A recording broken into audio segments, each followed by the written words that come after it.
The morning Florence Peterson arrived in Tucson, Arizona Territory, in late spring of 1882.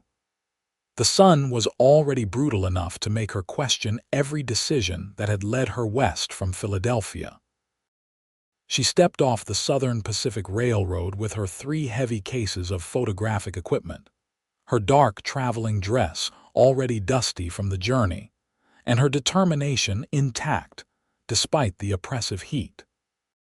Florence had saved for 3 years to make this expedition, working in her father's photography studio and taking portraits of wealthy families who wanted to immortalize their children in stiff poses and uncomfortable clothing. But what Florence wanted was something entirely different. She wanted to capture the raw, untamed landscape of the West, to show people back east what this wild territory really looked like through her lens. She wanted to be taken seriously as an artist, not just as a woman playing at a man's profession. The platform was crowded with travelers, merchants, and locals conducting business. Florence stood there for a moment, taking in the adobe buildings, the wide, dusty streets, and the mountains rising in the distance. Everything seemed to shimmer in the heat, creating an almost dreamlike quality that both unsettled and excited her. This was so far removed from the cobblestone streets and brick buildings of Philadelphia that it might as well have been another country entirely. "Miss, you need help with those cases?" a young Mexican boy asked, eyeing her heavy luggage. "Yes, please.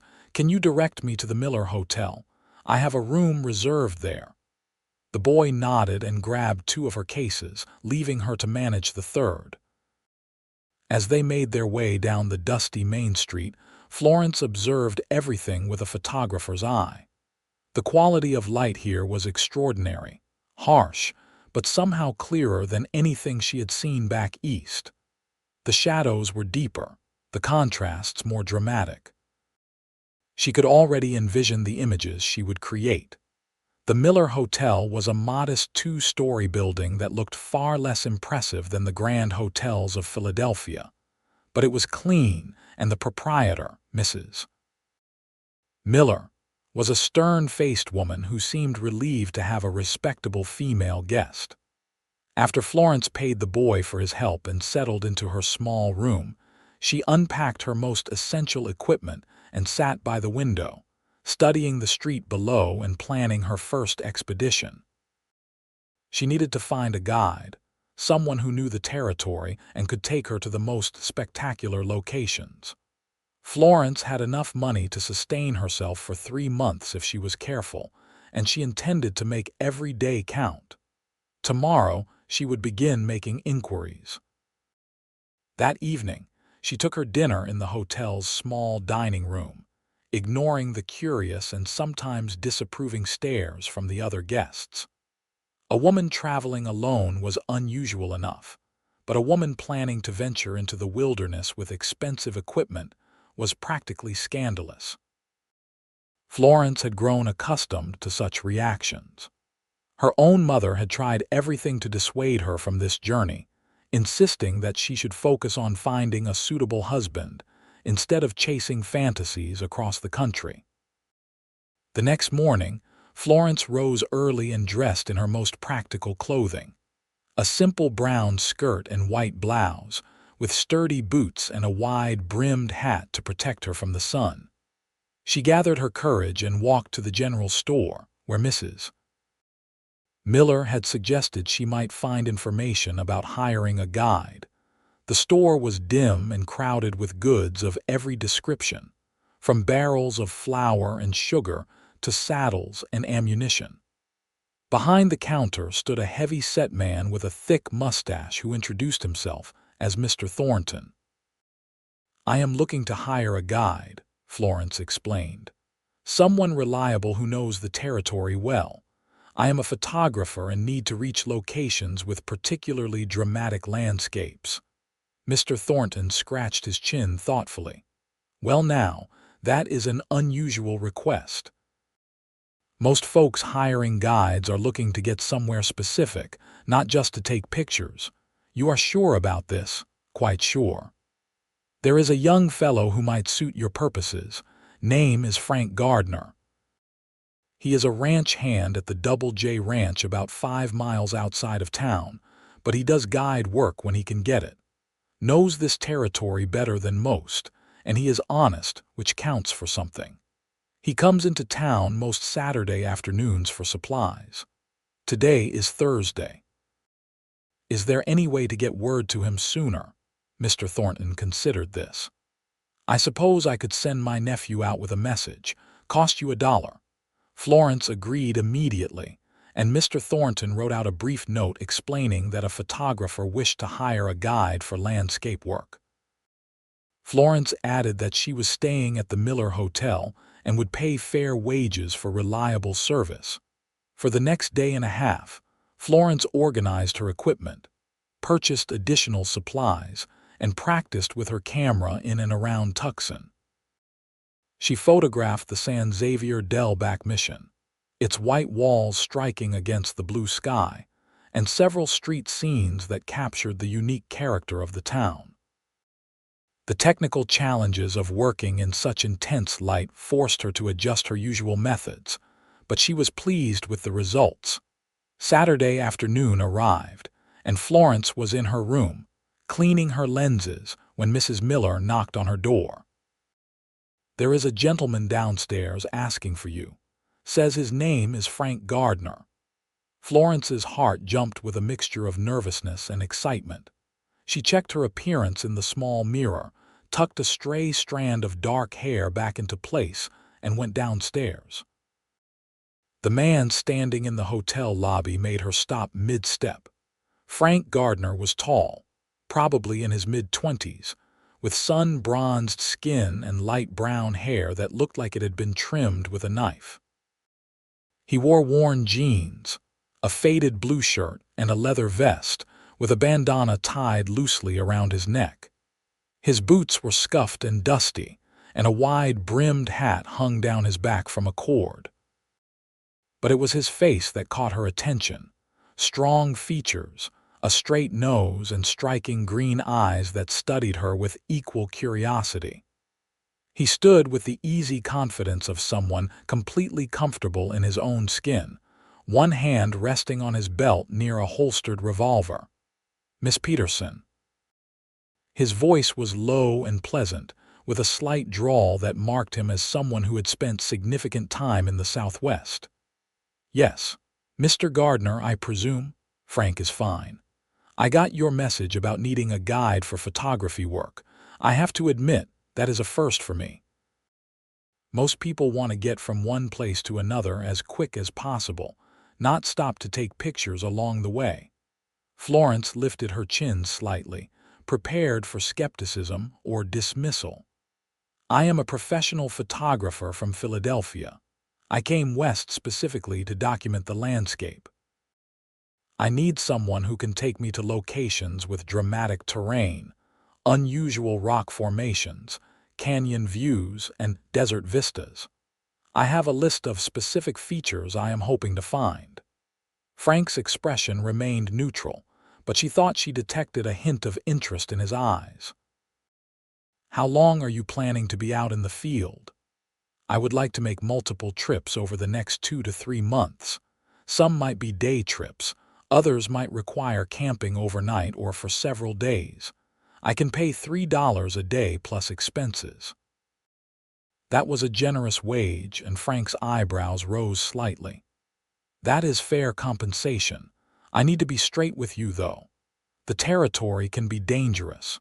We have had some trouble with bandits in the mountain passes, and the desert itself will kill you if you are not careful.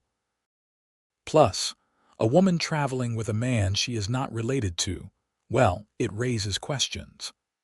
I am aware of the impropriety, Florence said coolly. I am also aware of the dangers, but I did not come all this way to take pictures of the hotel lobby. If you are not interested in the work, I will find someone else. A slow smile spread across Frank's face, transforming his features from merely handsome to genuinely striking. I did not say I was not interested, just wanted to make sure you knew what you were getting into. When do you want to start? Tomorrow, if possible. I want to photograph the sunrise in a desert setting with mountain backgrounds. That means leaving town before dawn. Can you ride? I can learn quickly. Frank shook his head. We cannot spare the time for riding lessons, and I cannot have you falling off and breaking your neck, or worse, your equipment. I will bring a wagon. It will be slower, but more practical for hauling your gear anyway. Meet me at the livery stable at 4 o'clock tomorrow morning. Bring water, food, and whatever you need for the day. Wear practical clothes and a hat with a good brim.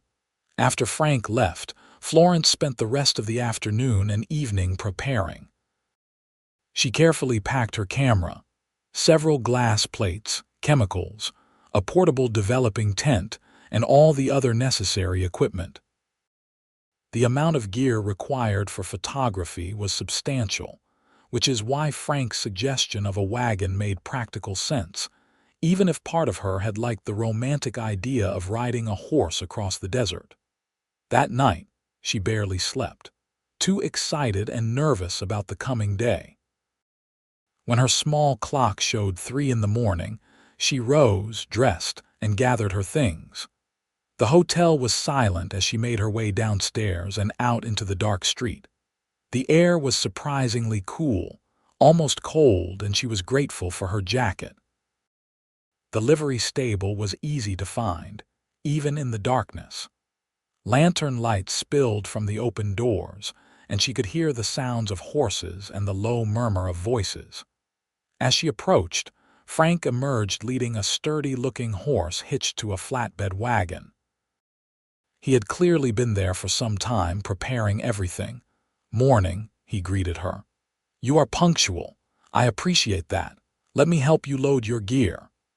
Together they carefully stowed her equipment in the wagon, securing everything so it would not shift during travel. Frank had brought several blankets to pad the cases and protect them from jostling. His care and attention to detail impressed her. "We are heading east, out toward the Rincon Mountains," Frank explained as he helped her up onto the wagon seat. "There is a spot I know where the rock formations catch the early light in an interesting way. Thought it might suit your purposes." They set out into the darkness, the horses' hooves making a steady clip-clop on the hard, packed road. Florence sat beside Frank, acutely aware of his presence, the way he handled the reins with casual expertise, the faint scent of leather and soap. As they left the town behind, the stars overhead were so numerous and bright that she gasped. "You do not have stars like this back east?" Frank asked, amusement in his voice. "Not remotely. The city lights obscure them. I have never seen anything like this. Wait until you see the sunrise." They traveled in comfortable silence for a while, the darkness gradually giving way to the first hints of dawn.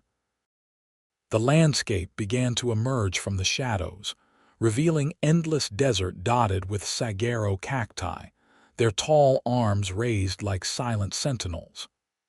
In the distance, the mountains were dark silhouettes against the gradually lightening sky. Frank guided the wagon off the main road onto a rough track that wound between rocks and desert scrub. Florence held onto the seat as they bounced along, grateful for Frank's steady driving. Finally, he pulled the wagon to a stop in a clearing surrounded by massive boulders and rock formations that seemed to glow amber in the pre-dawn light. "This is it. We have about 20 minutes before the sun comes up. Is that enough time to set up?" "It has to be." Florence was already climbing down from the wagon, her exhaustion forgotten in the rush of creative excitement. Frank helped her unload her camera and tripod, following her directions without complaint as she positioned everything precisely. She worked quickly and efficiently, preparing her glass plates, checking her lens, calculating exposure times. The sky was transforming, shifting through shades of deep blue to purple to pink. The rock formations around them began to catch the light, their colors intensifying from dull brown to rich orange and gold. Florence positioned herself carefully, framing her shot to capture not just the rocks but the dramatic sweep of the desert beyond and the mountains in the distance. "Hold still," she murmured, more to herself than to Frank. "Just a few more seconds." The sun broke over the horizon, and the entire landscape exploded into color and light. Florence triggered her shutter, counting out the exposure time with the precision born of years of practice. She took 3 plates of the same scene with slightly different exposures, knowing that getting the perfect image was often a matter of subtle variation. When she finally looked up from her camera, Frank was watching her with an expression she could not quite read. "What?" she asked, suddenly self-conscious. "Nothing. It is just interesting to watch you work. You have this look of complete concentration like nothing else in the world exists. When I am behind the camera, nothing else does exist. It is just me, the light, and whatever I am trying to capture." They spent the next several hours exploring the area. Frank proved to be an invaluable assistant, helping her move equipment, offering suggestions about vantage points, and keeping watch for rattlesnakes and other hazards. He seemed genuinely interested in what she was doing, asking questions about her process and the technical aspects of photography. "So you coat these glass plates with chemicals, and somehow that captures the image?" Frank asked as they sat in the shade of a large boulder, taking a break from the intense midday heat. "Essentially, yes. The plates are coated with a light-sensitive emulsion. When light hits the emulsion through the camera lens, it creates a chemical reaction that records the image. Then I have to develop the plates with additional chemicals to make the image permanent. And you learned all this in Philadelphia, from my father. He has had a photography studio there for 15 years. I have been working with him since I was 12 years old. So why come all the way out here? Could you not take pictures back east?" Florence was quiet for a moment, considering how much to share. There was something about Frank that invited confidence, a steady, non-judgmental quality that made her want to tell him the truth. "I am good at what I do, but in Philadelphia, no one takes me seriously as an artist. I am just Mr. Peterson's daughter, the girl who helps in the studio." When I suggested mounting an exhibition of landscape work, the gallery owners laughed at me. "A woman cannot possibly understand composition and technical excellence the way a man can," or so they informed me. So I decided to create something so undeniable, so spectacular, that they would have no choice but to recognize my work on its own merits.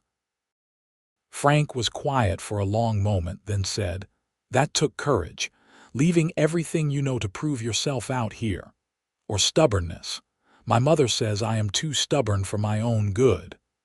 I suspect stubbornness is an asset in your line of work. And for what it is worth, watching you work this morning, the way you see the light and frame your shots, that is real skill. Anybody with eyes can see that." The sincerity in his voice made Florence's throat tighten unexpectedly. "Thank you." They returned to Tucson in the late afternoon, both tired but satisfied with the day's work. As Frank helped her unload her equipment at the hotel, he said, "I am usually in town on Wednesdays and Saturdays. If you want to make another trip, you can leave word at Thornton's store or at the livery." "What about Tuesday?" "There is a location I read about, a canyon system north of here that supposedly has interesting formations. Aravaipa Canyon, probably. That is a full day's journey, so we would need to camp at least one night, maybe 2. "Is that a problem?" Frank met her eyes steadily. "Not for me if it is not for you. But Miss Peterson, I have to be honest. People are going to talk. A single woman going off into the wilderness with a man she barely knows. It could damage your reputation." "My reputation back in Philadelphia is already damaged by virtue of being an unmarried woman of 23 who chooses to work rather than focus on finding a husband. If I worried about propriety, I would never do anything worthwhile. Besides, you seem honorable enough. I appreciate the vote of confidence. Tuesday, then. We should leave at dawn and plan to be back Thursday evening. I will bring camping gear and food supplies. You focus on your photography equipment.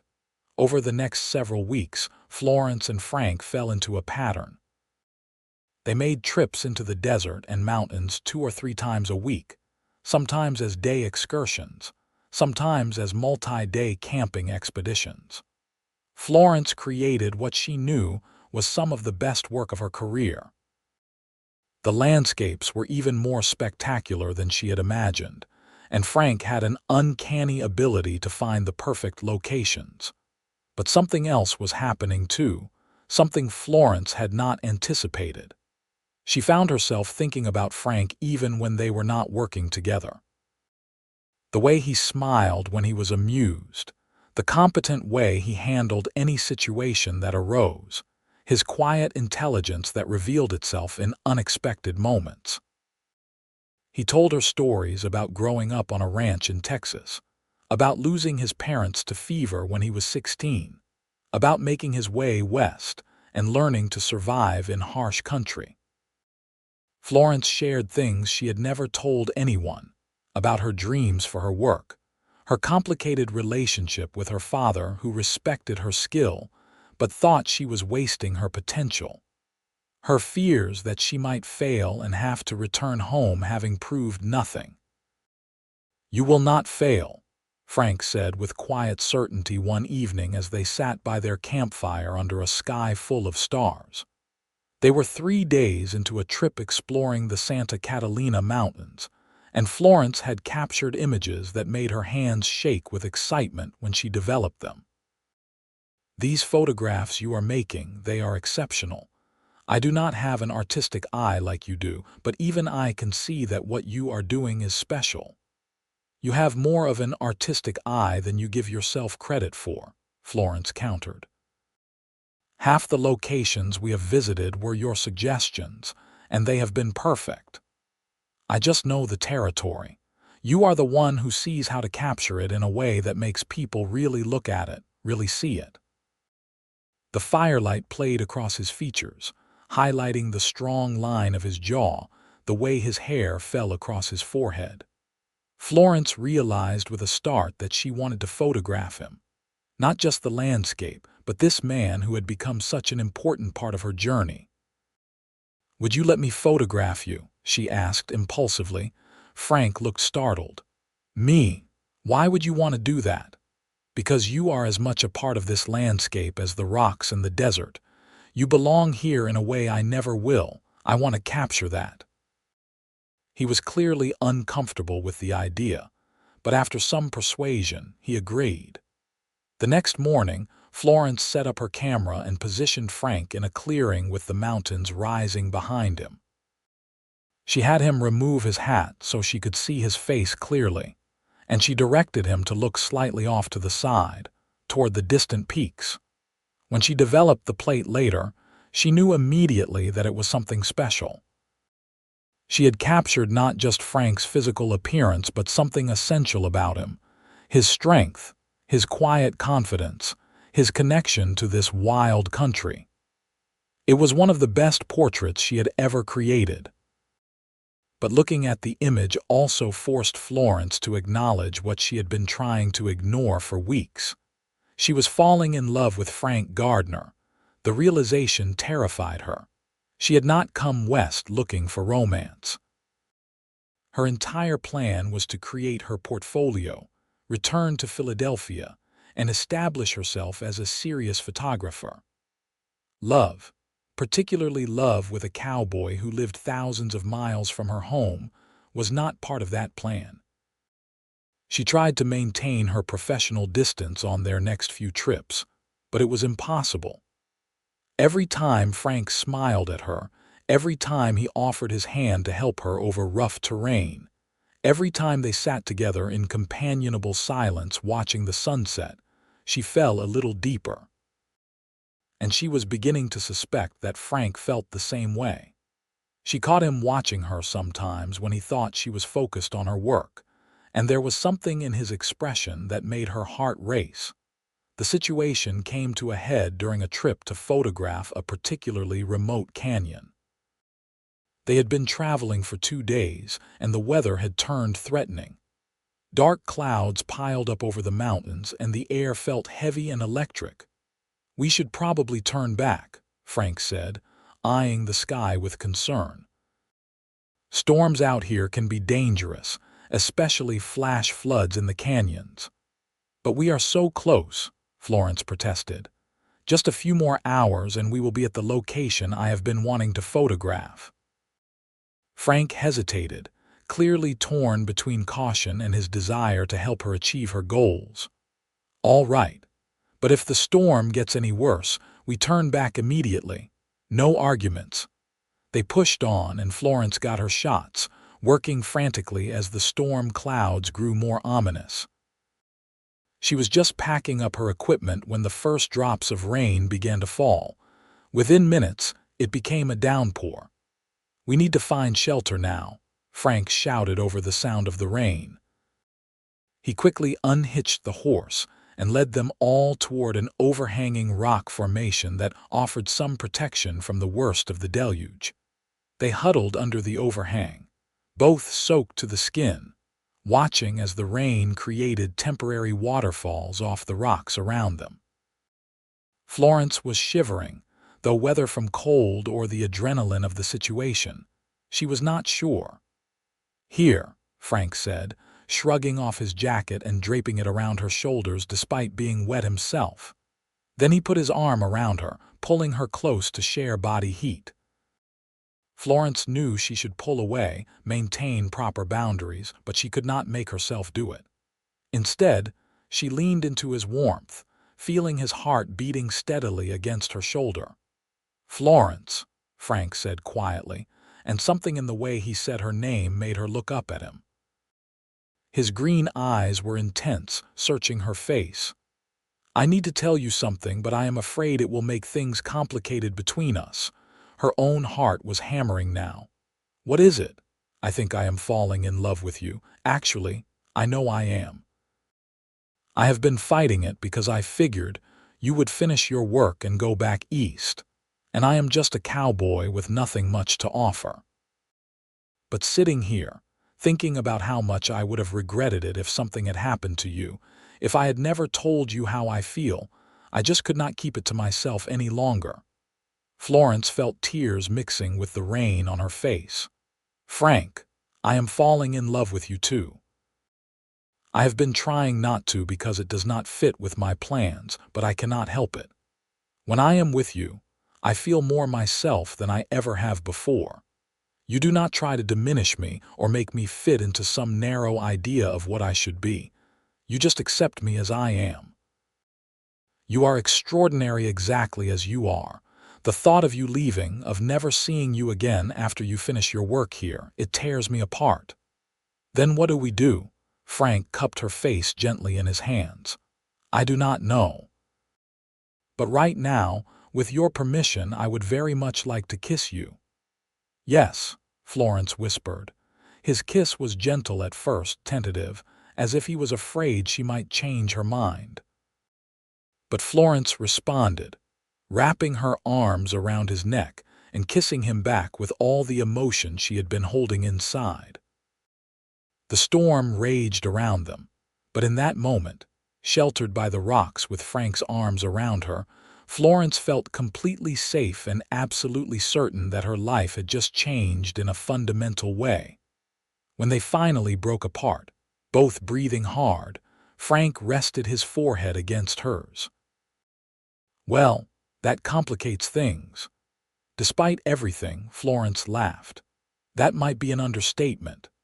They stayed under the overhang for another hour until the worst of the storm passed, talking about their feelings and the impossible situation they found themselves in. Frank insisted he would never ask her to give up her dreams and her career. Florence insisted she could not imagine going back to Philadelphia and pretending this had never happened. "Maybe we do not have to decide everything right now," Frank suggested. "You still have several weeks left on your planned stay. Let us just take things one day at a time and figure out the rest as we go." It was a reasonable approach, but over the following weeks, the situation only became more complicated in the best possible way. Florence and Frank were now openly courting, much to the interest and speculation of everyone in Tucson. Mrs. Miller watched them with knowing eyes but said nothing as long as Florence maintained the appearance of propriety. They continued to make their photography expeditions, but now the trips had a different quality, a deeper intimacy that went beyond words. Frank was careful about her reputation, always ensuring they camped in ways that gave them each privacy, never pushing for more than she was ready to give. But the connection between them deepened with every passing day. They would sit by the campfire in the evenings, and Florence would tell him about famous photographers she admired, about her hopes to maybe publish a book of her Western landscapes. Frank would share his own dreams, which were simpler but no less heartfelt, to eventually own his own small ranch, to raise good horses, to build something lasting. Where would this ranch be? Florence asked one evening, suspecting she knew why he was telling her this. "Well, I have been thinking about that. There is good land available not too far from Tucson. It is rough country, but with work, it could be something. Would be close enough to town that someone could maybe keep a photography studio there if they wanted. Do portrait work to bring in steady money, but still be able to head out for landscape work when the opportunity arose." Florence's heart swelled. He was trying to find a way for them to be together, to have both their dreams. "That sounds like it could work for the right people." "I think it could, but it would be a hard life, Florence, harder than what you are used to back east. I would not have much to offer, at least not at first. You would be offering yourself, Frank. That is enough." As Florence's planned departure date grew closer, they both became increasingly aware that decisions needed to be made. Florence's father had sent several letters asking about her return date and whether she had created a worthwhile portfolio. She had sent samples of her work back east, and the response had been enthusiastic. Several galleries were now interested in exhibiting her Western landscapes. It was exactly the recognition she had been seeking. But the thought of leaving Frank, of going back to her old life without him, was unbearable. One evening, about a week before she was scheduled to leave, Frank asked her to take one final trip with him to a special location. They traveled north to a high plateau that offered sweeping views of the entire valley. The sunset from that spot was breathtaking, the kind of grand spectacle that defied description. Florence photographed it frantically, trying to capture even a fraction of its glory. When the light finally faded and she put her camera away, she found Frank standing at the edge of the plateau, looking out over the darkening landscape. She went to stand beside him, and he immediately put his arm around her waist, pulling her close. "Florence, I brought you up here because I needed to ask you something important, and I wanted to do it in a place that felt significant." She felt her pulse quicken. "What is it?" Frank turned to face her fully, taking both her hands in his. "I love you.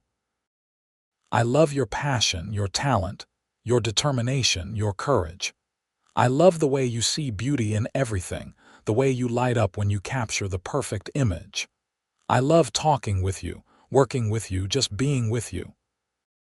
I know I am just a cowboy without much education or fancy manners, and you are this brilliant artist who could have anyone, but I am asking anyway. Will you marry me? Will you stay here and build a life with me?" Tears were streaming down Florence's face, but she was smiling. "Frank Gardner, you are not just anything. You are kind, strong, intelligent, and the only man who has ever truly seen me for who I am and loved me not despite my ambitions but because of them. Yes, I will marry you.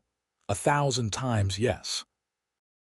Frank let out a whoop of joy that echoed across the plateau and swept her up in his arms, spinning her around before kissing her thoroughly. When he finally set her down, they were both laughing and crying at the same time. "I do not have a ring yet," Frank admitted. "I am going to buy you one, a proper one, as soon as we get back to town. I do not need a ring to know this is real.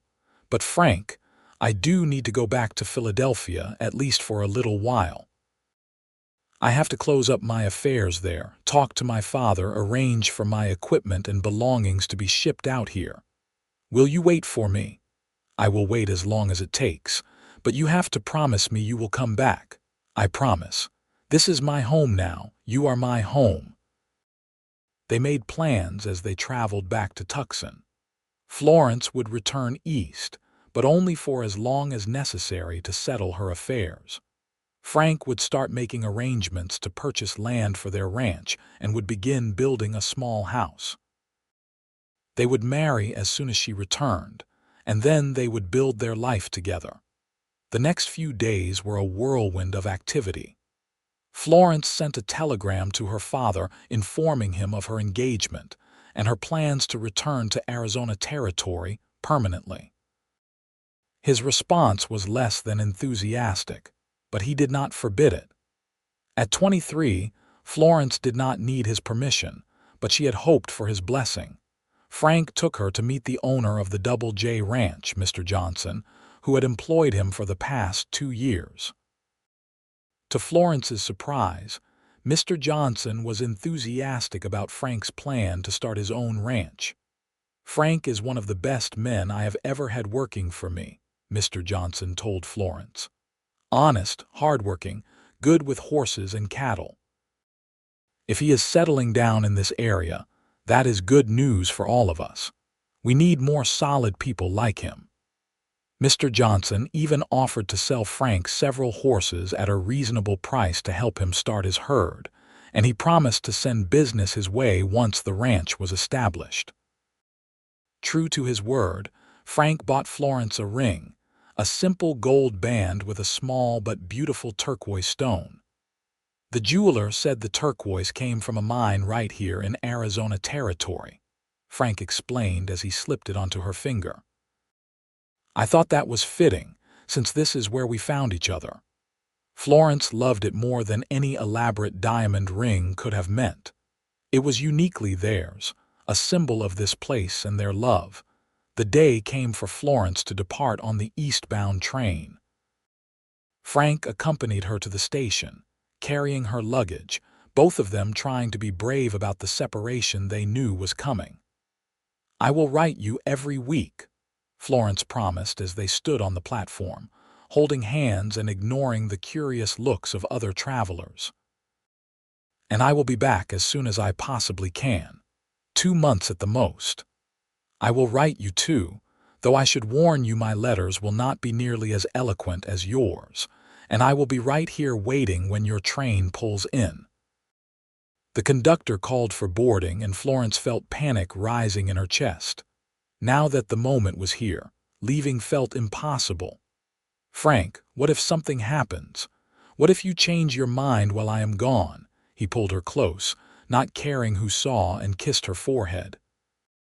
"Nothing is going to change how I feel about you. You are it for me, Florence, the only woman I will ever love. Now get on that train before I decide to tie you up and keep you here." She laughed through her tears and kissed him one more time. Then she boarded the train, finding a window seat so she could watch Frank as the train pulled away.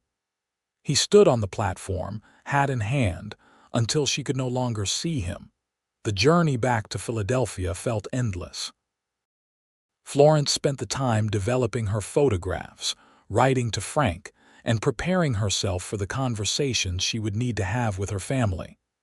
When she finally arrived home, her mother met her at the station with a mixture of relief and disapproval. "A cowboy, Florence? Really?" You went all the way to Arizona Territory and fell in love with a cowboy. He is a good man, Mother. Honest, hardworking kind. He respects my work and supports my ambitions. What more could I want? Her father was more measured in his response. He spent an evening looking through her portfolio of Western landscapes, and she could see the professional respect in his eyes even if he was disappointed in her personal choices. These are exceptional, Florence. Truly exceptional. You have surpassed anything I could have taught you. Thank you, Father. That means a great deal to me. But you are determined to return to the Arizona Territory, to marry this man and give up the opportunities you have here. The galleries want to exhibit your work. There is real interest in what you have created. I am not giving up my work. I am just doing it in a different location. I can create my landscapes there, and I can establish a portrait studio in Tucson to provide steady income. Frank and I have talked through all of this. We want to build something together. Her father sighed. You are as stubborn as I ever was. I suppose I have no one to blame but myself for encouraging that quality in you. So you will give us your blessing. He was quiet for a long moment, then nodded. If this is truly what you want, then yes. I raised you to think for yourself and make your own decisions. I have to trust that you know what you are doing. With her parents' reluctant acceptance secured, Florence set about closing up her affairs in Philadelphia. She arranged for most of her equipment and personal belongings to be shipped to Tucson. She met with gallery owners and made arrangements for her Western landscapes to be exhibited, with any sales proceeds to be forwarded to her in Arizona Territory. She said goodbye to friends who thought she was mad to be moving west, but who also seemed slightly envious of her courage. Frank's letters arrived regularly, full of updates about his progress on their ranch. He had purchased 80 acres of good land with a reliable water source, and he was working every spare moment on building their house. The letters were pragmatic and not flowery, but Florence treasured every word because they were so distinctly him. I am not much of a writer, he wrote in one letter, but I wanted you to know that the house is coming along well. It is not much yet, just 3 rooms, but it is solid and will keep out the weather. I am building a separate darkroom for you too, so you can develop your photographs without chemicals stinking up the main house. Mr. Johnson has been a big help, sending some of his men over on their days off to assist. I think he feels somewhat responsible for us meeting, since I was working for him when you hired me as a guide. I miss you something fierce. The desert does not look the same without you here to show me how to really see it. Hurry back. Florence kept her promise to return within 2 months. When her train pulled into Tucson on a warm September afternoon in 1882, she pressed her face to the window, looking for Frank. She spotted him immediately, standing on the platform in his best clothes, hat in hand, watching the train with an expression of nervous anticipation. The moment the train stopped, Florence was up and moving, barely waiting for the conductor to open the door before she was hurrying down the steps. Frank met her on the platform and swept her into his arms, lifting her right off her feet. You came back, he said against her hair. I knew you would, but there was this small part of me that was terrified you would realize you were too good for this life and stay back east. I am exactly where I belong, Florence assured him. I am home. They were married 3 days later in a simple ceremony at the small church in Tucson. Florence wore a practical traveling dress rather than an elaborate gown, which seemed fitting for the life they were choosing. Mrs. Miller attended, along with Mr. Thornton from the general store and Mr. Johnson from the Double J Ranch. It was not the grand society wedding her mother had probably envisioned for her, but it was perfect. After the ceremony, Frank drove Florence out to see their ranch for the first time. The house was indeed modest, just 3 rooms as he had described, but it was well built and clearly constructed with care. He had even managed to install glass windows, a luxury in this part of the country. Behind the main house was a small structure that would serve as her darkroom. "It is not much compared to what you are used to," Frank said anxiously as he showed her around. "But it is ours. We can add on as we go, make improvements." "Frank, it is wonderful. You built this with your own hands for us. How could I not love it?" That first year of marriage was hard work, but deeply satisfying. Frank tended to his growing herd of horses and cattle while Florence established her photography business. She set up a small studio in Tucson where she did portrait work 3 days a week, which provided steady income. The rest of the time, she worked on her landscape photography, often with Frank as her guide and assistant when his own work allowed.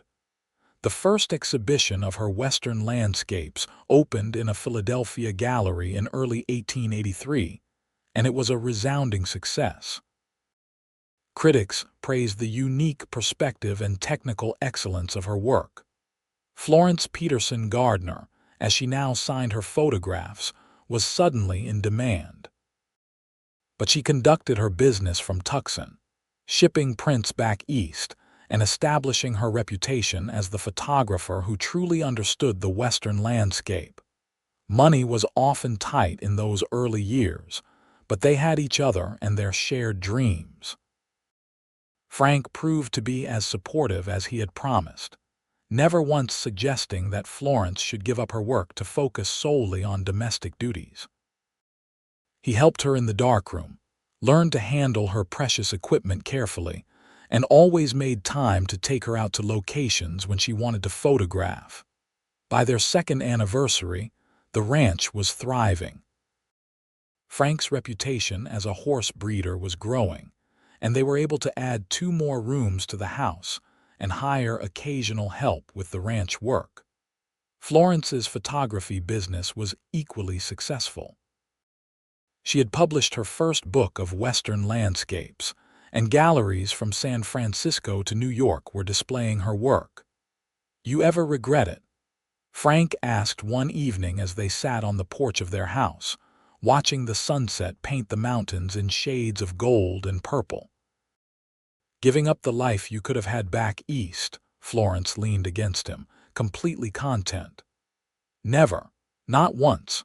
This life with you in this wild and beautiful place, it is everything I never knew I needed. I thought I came west for the landscapes, but I found so much more."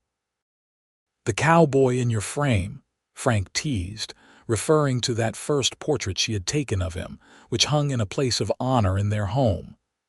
"The cowboy in my frame became the subject of my heart," Florence confirmed, kissing him softly. "Best photograph I ever took." In the spring of 1885, Florence discovered she was pregnant. The news filled them both with joy and a little terror. They were going to be parents, a responsibility that felt momentous. Frank immediately began making plans to expand the house further, building a nursery and more living space. "What if I am terrible at this?" Florence worried as they prepared for the baby's arrival. "What if I cannot balance being a mother with my work?" "You will be wonderful," Frank assured her. "And we will figure out the balance together, same as we have figured out everything else." Their son was born in December of 1885, a healthy baby with his father's green eyes and his mother's dark hair. They named him Thomas Frederick Gardner, and from the moment Florence held him, she understood a new dimension of love she had never experienced before. Being a mother was harder than any work she had ever done, but also more rewarding. Frank was a devoted father, taking on nighttime feedings when possible and changing diapers without complaint. They hired a young woman from town, Maria, to help with housework and childcare a few days a week so that Florence could continue her photography work. "You do not have to keep working if you do not want to," Frank said during one of the exhausting early months. "We are doing well enough financially that you could take time off." "I need my work," Florence said honestly. Not because of the money, but because it is part of who I am. I am a mother now, and I love Thomas with everything in me, but I am also still a photographer.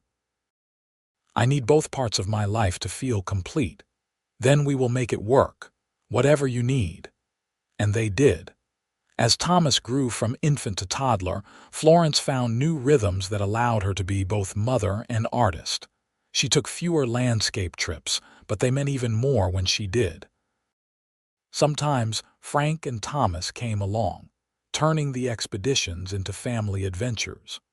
Florence captured images of her son exploring the desert, of Frank teaching him about the plants and animals, creating a visual record of their life together. In 1888, they welcomed a daughter they named Sarah Rose. 2 years later, another son arrived, whom they named Henry James. Their house expanded again to accommodate their growing family. The ranch prospered. Florence's reputation as a photographer continued to grow. She published 2 more books of Western landscapes, and her work was included in important exhibitions across the country. Through it all, Frank remained her rock, her partner in every sense of the word. They worked side by side, building not just a ranch but a life that honored both their dreams. He never once made her feel that her ambitions were less important than his. She never took for granted the gift of his unwavering support and love. The children grew up understanding that their mother was something special and unusual, a professional artist whose work was respected nationally. They grew up seeing their father treat their mother as an equal partner, valuing her opinions and supporting her work. It shaped them in profound ways. On their 10th anniversary, Frank surprised Florence with a trip back to the spot where he had proposed, the high plateau with its sweeping views. They left the children in Maria's capable care and spent 2 days camping like they had in those early months of falling in love. 10 years, Frank marveled as they sat watching the sunset on that familiar plateau. Sometimes it feels like yesterday that I showed up at the hotel to meet this fancy photographer from Philadelphia who wanted to hire a guide. And sometimes it feels like I have known you forever, Florence added. Like my life before you was just preparation for this for us. Do you think your younger self would believe where you ended up? Married to a cowboy, living on a ranch, raising 3 children, Florence laughed. Honestly, no. That Florence was so focused on proving herself as an artist that she could not see any other kind of future. But this Florence, the one who has lived these past 10 years, cannot imagine anything better. You did not take me away from my dreams, Frank. You gave me bigger dreams than I knew I could have. They made love that night under the stars, with the same passion as always but deepened now by years of partnership and shared life. In the morning, Florence set up her camera and photographed the sunrise, Frank standing beside her just as he had done countless times before. You are still my favorite subject, she told him, adjusting her camera to capture him in profile against the mountains. More interesting than any landscape. After 10 years and 3 children, I find that hard to believe. It is true. You want to know why? Because every time I photograph you, I see something new. The landscape does not change much, but you do. I see the years we have lived together in your face, the experiences we have shared. Every photograph of you is a photograph of our life together. The years continue to pass. The children grew older, each developing their own interests and personalities. Thomas showed an aptitude for working with horses like his father. Sarah inherited her mother's artistic eye and loved to accompany Florence on photography expeditions. Henry was the scholar of the family, always reading, always asking questions about everything. Florence continued to photograph the West, documenting the changes as the wild territory slowly became more settled. She captured the last of the truly wild landscapes before they were altered by development. and her work took on historical significance as well as artistic value. But she also turned her lens increasingly toward people. Ranch families, Native American communities, the diverse population that made up the Southwest. Her portrait work deepened, becoming more psychological and intimate. Frank's ranch became one of the most successful in the region. He was known for his fair dealing and the quality of his horses. Young men came from all around to learn from him, and he was generous with his knowledge. He also supported Florence's work publicly, which was still unusual enough to be remarked upon. When some people criticized her for continuing to work rather than focusing solely on her family, Frank made his position clear. "My wife is one of the finest photographers in this country, and I am proud of her accomplishments. Our children are well cared for and loved, and they are learning from her example that a person can be many things at once: a parent, a spouse, and an artist. I would not change a single thing about how we have built our life together." In the fall of 1895, Florence received a letter that moved her to tears. Her work was being included in a major exhibition at an important gallery in New York City, alongside photographers who had been her heroes when she first started. The gallery wanted her to attend the opening and give a lecture about her work and her experiences photographing the West. "You have to go," Frank insisted when she worried about leaving the family for the several weeks the trip would require. "This is important, Florence. This is everything you work toward. Come with me. Bring the children. Let us all go." So, in November of 1895, the entire Gardner family traveled by train to New York City. For the children, who had grown up in the open spaces of Arizona Territory, the crowded city was both frightening and thrilling. Frank was less comfortable, clearly out of his element in his best suit among society people, but he stood proudly beside Florence at the exhibition opening. The show was a triumph. Critics praised her unique perspective and technical mastery. Florence gave her lecture to a packed hall, speaking about the West not as a savage wilderness to be tamed, but as a place of profound beauty and complexity. She talked about the importance of documenting landscapes and cultures that were rapidly changing.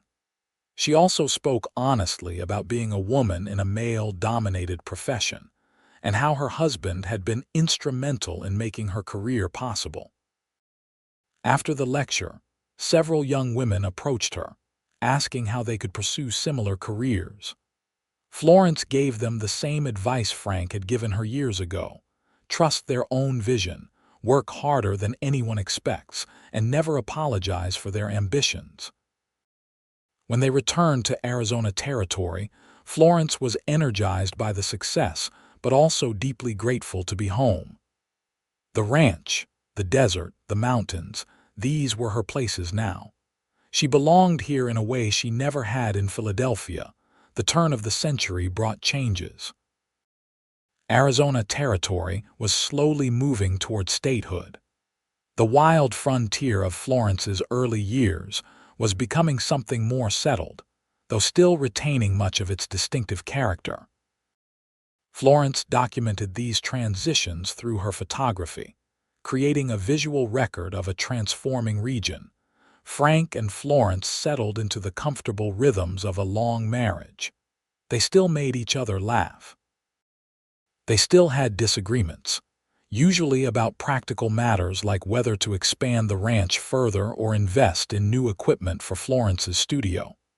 But they had learned how to navigate conflict, how to listen to each other, how to compromise without either feeling diminished. Their children grew into young adults. Thomas remained on the ranch, clearly intending to continue his father's work. Sarah went to San Francisco to study art, though she returned regularly and eventually opened her own photography studio in Tucson, often collaborating with her mother. Henry surprised everyone by becoming a lawyer, committed to advocating for the rights of ordinary people. "We did well with them," Frank said one evening as he and Florence sat on their porch, now a grand wrap-around structure that had been added to the original simple house. They were in their early 50s, with gray in their hair and lines on their faces that spoke of years lived fully. "We did," Florence agreed. "They are good people, all three of them. Kind, hardworking, principled. What more could we want? And Thomas has been courting that nice young woman from the Mendoza ranch. Probably be a wedding before too long. Which means grandchildren eventually. Can you imagine? Us as grandparents," Frank laughed. "I suppose it is inevitable, given the passage of time. Though I still feel like the young fool who showed up at the Miller Hotel to meet a photographer and fell in love on the spot." "You did not fall in love on the spot. It took at least a few weeks." "No, I fell in love on the spot. It just took me a few weeks to admit it to myself, and longer still to work up the courage to tell you." Florence reached over and took his hand, their fingers intertwining automatically as they had done thousands of times over the years. "I am glad you did. Tell me, I mean. I am glad you took the risk. Best decision I ever made. Well, that and building you that darkroom. Pretty sure the darkroom sealed the deal." They sat in comfortable silence, watching the sun set over their land. The mountains in the distance were the same mountains Florence had photographed dozens of times, but they never looked exactly the same twice. The light was always different, always creating new possibilities. Thomas did indeed marry his sweetheart the following spring, and a year later, Florence and Frank welcomed their first grandchild, a baby girl named Florence Ann. Holding her tiny namesake, Florence was overwhelmed with gratitude for the life she had built. "When I came to Tucson in 1882, I thought I knew what I wanted," she told Frank as they admired their granddaughter. "I wanted to prove myself as a photographer, to create something significant, and I did accomplish that. But what I could not have imagined was all of this. You, our children, this life we built together. The photography was important, but it was never the most important thing. You were. This family was. Love was. You managed to have both, though," Frank pointed out. "Your art and your family. You never had to choose. Because you never made me choose. That was your gift to me, Frank. You saw all of me and loved all of me, never asking me to be less than I was." In 1907, Arizona Territory was still working towards statehood, but the Gardner Ranch had become something of a local institution. Frank was now in his early 50s, his hair more gray than brown, but still strong and vital. Florence, at 48, had achieved recognition as one of the most important documentary photographers of the American West. Her work was in museums and private collections across the country. But what mattered most to both of them was not the professional success or the prosperous ranch. It was the life they had built together, the family they had raised, the love that had sustained them through quarter of a century of marriage. They had more grandchildren now, as Sarah had also married and started a family. The ranch house was often full of noise and activity. Multiple generations gathered around the large table Frank had built years ago. Florence still photographed regularly, though she had sold her portrait studio in Tucson and focused primarily on personal projects and occasional commissioned work. On their 25th anniversary, their children organized a celebration that brought together people from all over the region. There were folks from town, neighboring ranchers, people Frank had worked with over the years, young photographers Florence had mentored. It was a testament to the impact they had made, not through wealth or social prominence, but through integrity, hard work, and genuine care for others. That evening, after all the guests had left, Frank and Florence returned to their favorite spot on the porch. Florence had her camera with her, as she almost always did, and she set it up on its tripod.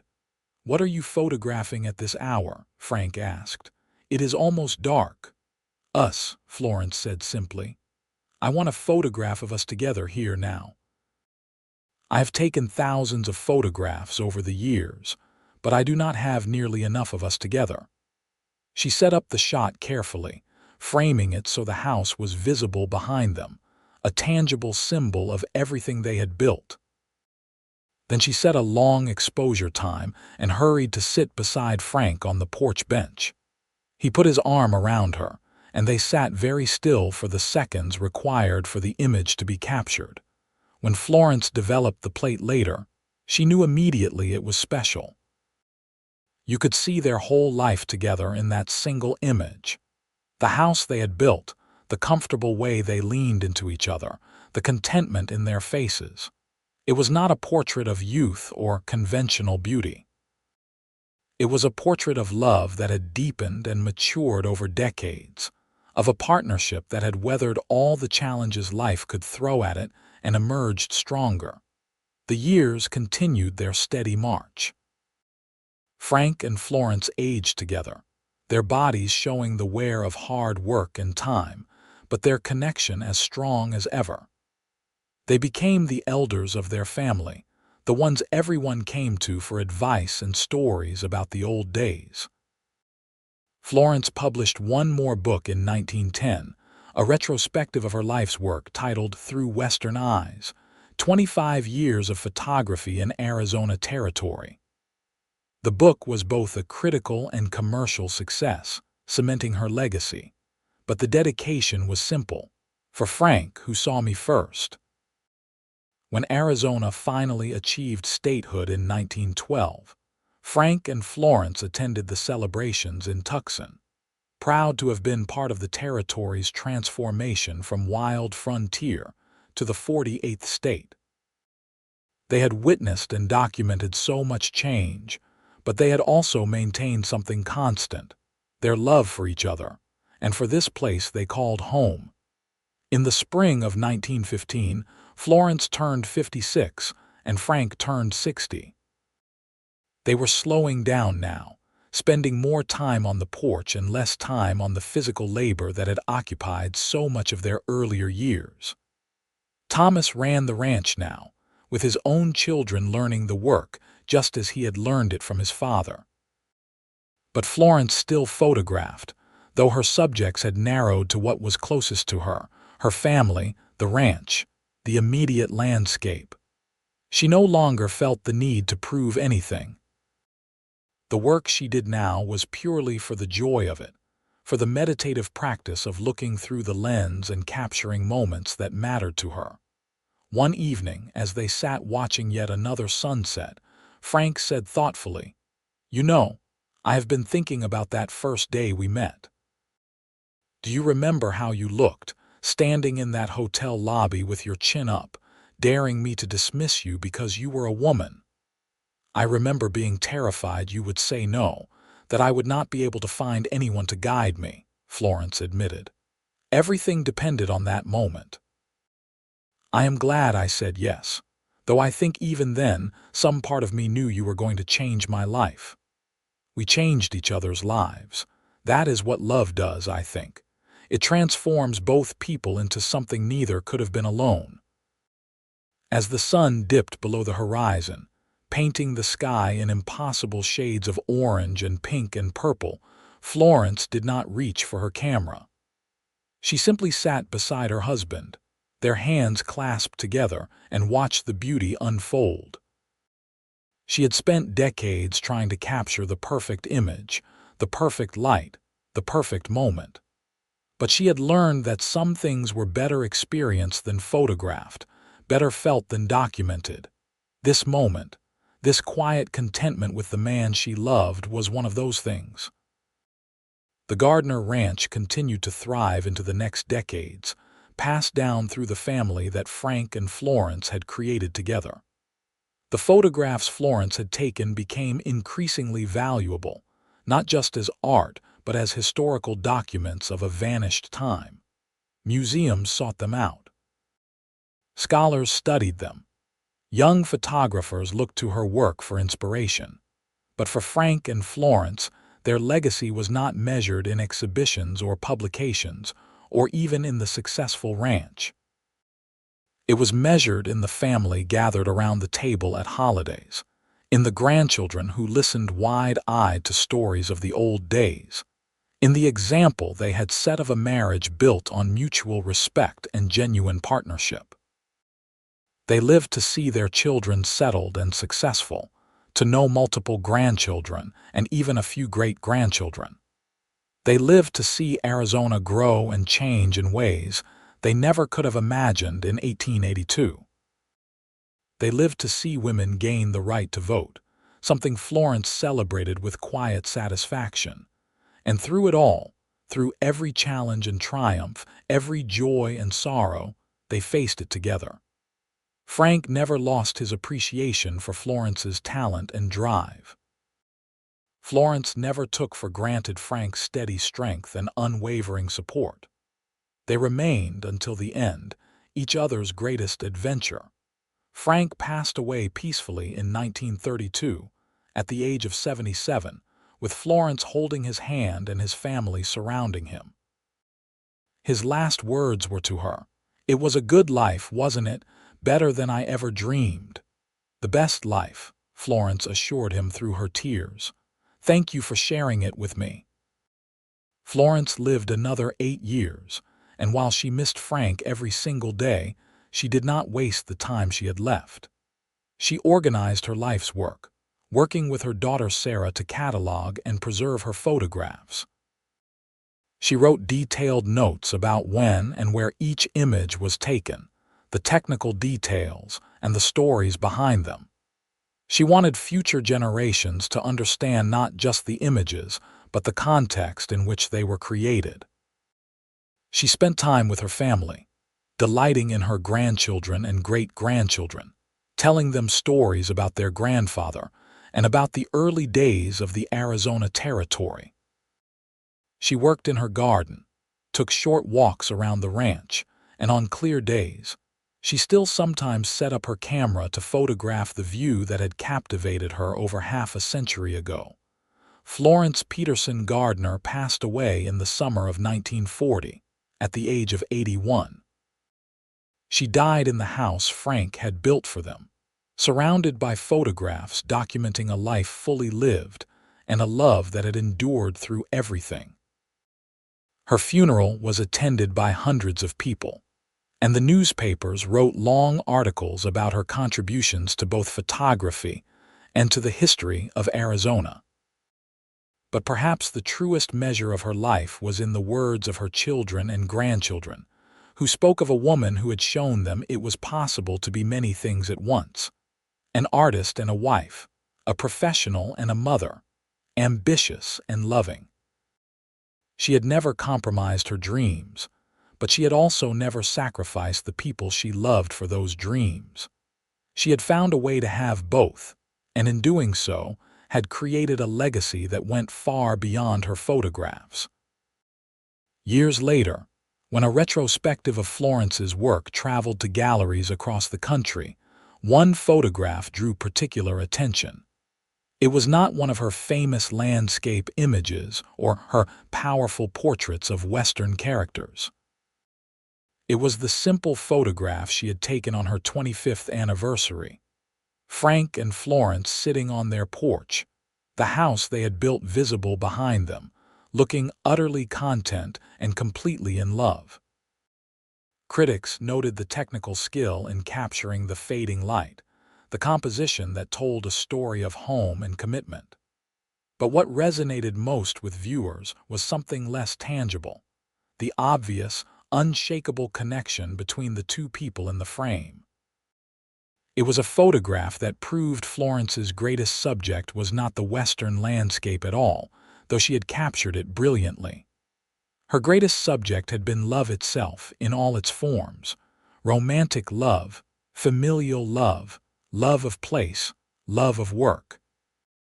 The photograph became iconic, reproduced in books and exhibitions, a testament to a life lived with passion and purpose. And though both Frank and Florence had been gone for many years by then, their story lived on, inspiring others to believe that it was possible to have it all, to honor both ambition and love, to build something meaningful that lasted. In the end, Florence had come west for the landscapes, seeking to capture the raw beauty of an untamed territory. But she had found something far more valuable, a partner who saw her truly, a love that sustained her through decades, and a life richer than any photograph could capture. The cowboy who had stepped into her frame had indeed become the subject of her heart, and together they had created their own masterpiece, not on glass plates or paper, but in the years they lived and the family they built, and the love that endured long after they were gone. Their great-grandchildren still visited the ranch, now a historical landmark, and looked at the photographs Florence had taken. They saw the landscapes that had first drawn her west, stark and beautiful. They saw portraits of people long dead, captured in moments of work and rest and joy. And they saw the photographs of Frank, that first portrait and many others taken over the course of their life together. Each one a love letter preserved in silver and light. The story of Florence Peterson and Frank Gardner became part of the larger story of the American West, of people who came seeking one thing and found something else entirely, of the courage it took to build a life in a hard country, of the partnerships that made survival possible and transformation inevitable. It was a story of art and work, of ambition and devotion, of a woman who refused to be limited by others' expectations, and a man who had the wisdom to recognize and celebrate that. Most of all, it was a love story, as true and lasting as any that has ever been told. It was proof that sometimes the greatest adventure is not the one we plan, but the one we find when we are brave enough to follow our hearts into unknown territory. Florence had pointed her camera at the western landscape, hoping to capture its essence, but in the process, she had captured something even more precious, a life filled with purpose, partnership, and profound love. And that, in the end, was the greatest photograph of all, even though no camera could have fully captured it. It existed in the memories of those who knew them, in the legacy they left behind, and in the enduring truth that love, when nurtured with respect and care and unwavering commitment, can be the most beautiful thing we ever create.